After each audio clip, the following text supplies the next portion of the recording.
Story number one. He watched me from the woods.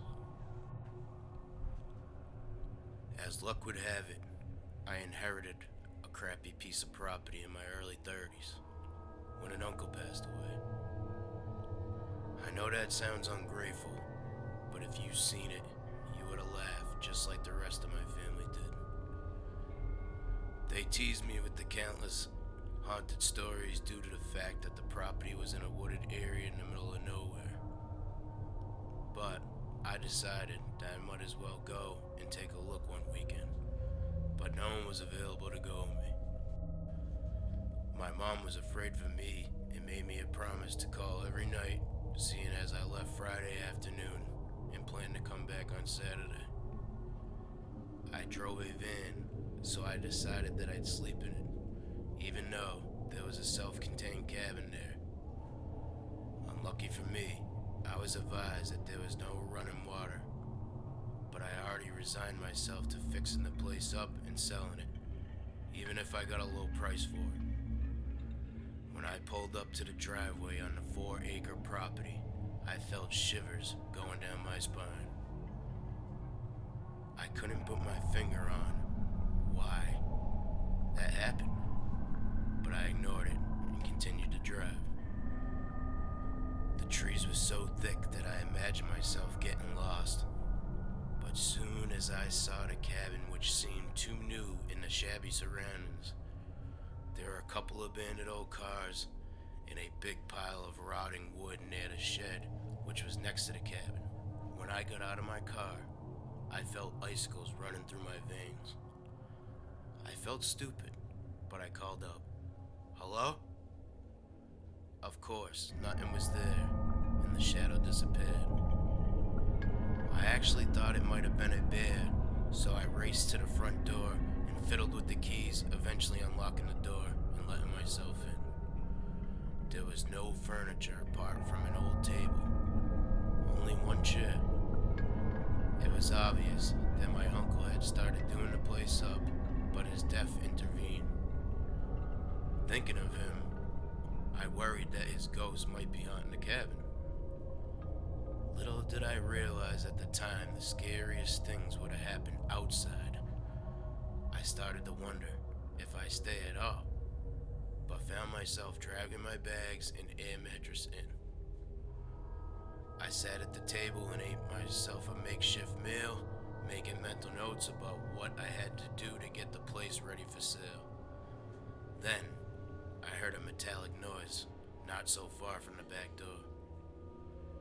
I couldn't be sure, but it sounded like a knife or an axe being sharpened. Fair enough. I do have an overreactive imagination, but the sound was very real to me. When I looked out the back window, there was nothing to see at first. As soon as I moved to go back to the table, something caught attention out of the corner of my left eye. I gasped when I turned back and saw what I saw was a huge, hulking silhouette staring at me from the edge of the woods. It was too small to be a bear, but why would there be a person out here in the middle of nowhere? I moved over to the window and had a second look, but it was gone. I could have kicked myself for not bringing a weapon with me. I didn't even have a multi-tool gadget, even though I'm female, and was quite, though at the time, I'd been a tomboy all my life. I always had tools on me, but all I had at the time was a flashlight. Deciding not to be brave, I stayed in the cabin and wrote notes in my journal. I froze when I heard the metallic sound again. This time, I was sure that it was the inside of the cabin. I got up nervously, crept around yelling, "Who's there?" Believe me when I tell you that I jumped out of my skin when a shadow walked past the window. The frightening thing was, I couldn't tell if the shadow had been in front of the window or outside. In a panic, I ran over to the window, and once again, I saw a huge silhouette closer to the cabin, but still at the edge of the woods. Rooted to the spot I started and barely blinked, trying my best to see if it was real. It seemed like hours went past, but eventually I had to blink. When I did, the shadow disappeared. I really thought that a crazy man was watching me, and I decided that I had to leave. But if he was waiting out the front, I gathered up my things and ran to the front door, but I stopped when I heard something fall over in the next room. Was he inside? I had no way of knowing, and I didn't want to find out. I opened the door and ran as fast as I could to the car. I was so grateful when the engine started immediately. While driving off, I looked in the rearview mirror and swore I could still see the outline of a person. But when I slowed down for one last look, he, or it, was gone. It might sound odd, but I actually gave the property away to my dad, who hasn't had any issues there at all. Story number 2. The forest tried to kill my husband. I've always hated camping, being afraid of bugs, snakes, and other nasty insects and creepy crawlies. I knew when I married my husband that I'd have to suck it up, seeing as he was an avid outdoorsman. He did his best to accommodate me, bringing a porta potty and enough mod cons to make me feel comfortable. One occasion I had to make was to sleep in a tent, but I did with the proviso that we had a built-in floor. My first time was on our honeymoon, and I was excited, even though I was apprehensive about the idea. We found a great spot in a scheduled part of the woods that was right next to a river with a beautiful view. After pitching the tent, gathering wood, and setting up, I was starting to get into the swing of it. It was fun. And over an open fire, and we snuggled afterwards, watching the stars and talking about the future. I bristled at every sound coming from the woods, but Alan was able to allay my fears by explaining each sound. A strange rasping noise that sounded like it came from the throat of an old woman kept coming from the woods. The hairs on the back of my neck stood up when Alan said, "Geez, I wish I knew it was making that sound." We stayed up until the fire died down and did our best to ignore the raspy noises that seemed to be getting louder. Once in the tent, and finally falling asleep on our airbed, I realized that the strange noise had subsided. Rolling over, I saw a shadow move across the tent, separate from those cast by the branches in the light of the moon. I sat up and watched the new shadow, which appeared to be a tall, thin woman creeping around the tent. I whispered and tried to shake him, but he was sound asleep, so I continued to watch the creepy, dark figure. Believing that my eyes were playing tricks on me, I thought that I was one confusing a tree branch waving in the wind. This time I screamed, "Alan!" He woke up. "What's the matter?" he asked. "Look," I said, pointing. I pushed my face in the chest as he looked upward. "What?" "There's nothing there," he said, annoyed. My voice was muffled when I yelled, "The woman with the knife!" He snapped, "The tree branches?"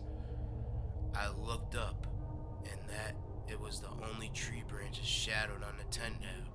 Maybe I had been seeing things. I apologized, but wouldn't go back to sleep until he went out to survey the area. He stomped around for 5 minutes. He came back in the tent, zipped it up, and turned to me. "There's nothing there but trees. Go to sleep." He got into bed, and I snuggled close, apologizing profusely, but still feeling that I had not imagined a creepy arm. At first, I forgot where I was, but when the voice started getting closer, I rolled over and pricked my ears up. The wind was starting to build, and the branches waved faster overhead as the voice began to form words. "Alan!"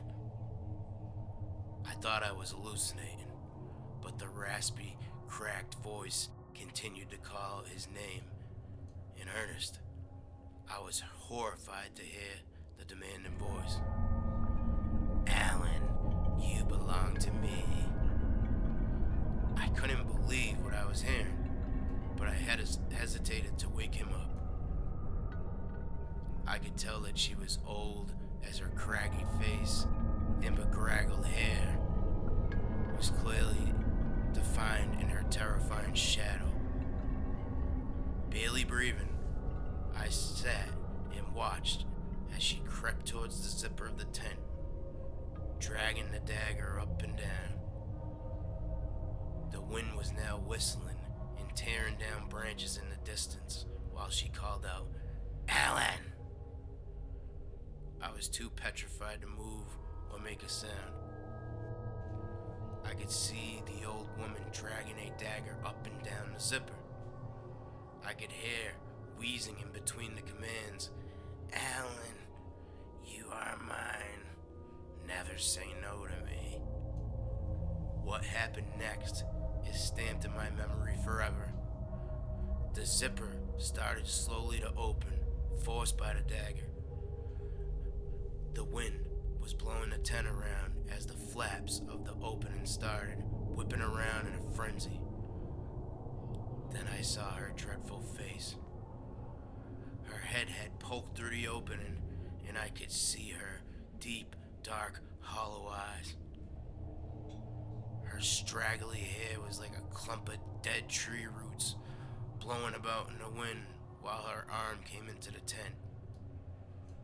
What triggered my screams was the sight of a rusty dagger raised high in the air. She was about to kill me. I screamed long and loud, but Alan would not wake up. The terrifying woman continued her approach.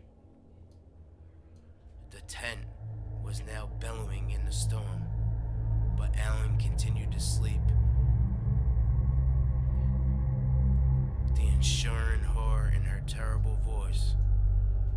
She was louder when she bellowed, "He belongs to me.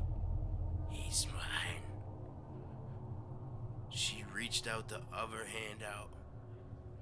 Alan was lying on his stomach and tried to shake him as she grabbed his ankle with the dagger close to my face. I hooked my arm in his and held on tight while I screamed, "Leave me alone! Get out of here!" Amazed and terrified that Alan was sleeping through this, my eyes widened as she tugged hard and pulled him out. I was being dragged out with him, but was still halfway inside the tent, screaming and crying in horror. I couldn't help noticing that the woman was at least 7 feet tall and had craggly skin like bark. Now that I think about it, it was like she was an old tree come to life as a woman. Although possessed and unholy, I threw myself to Alan's body and screamed once more as she ragged furiously. "Never say no to me. Never." I felt that she was going to win, so I buried my face in his neck as the rain pelted down, saying, "I love you, Alan." Suddenly, the storm stopped. Everything was back to normal, and the revolting old woman was gone, including the dagger and a disturbing, raspy voice.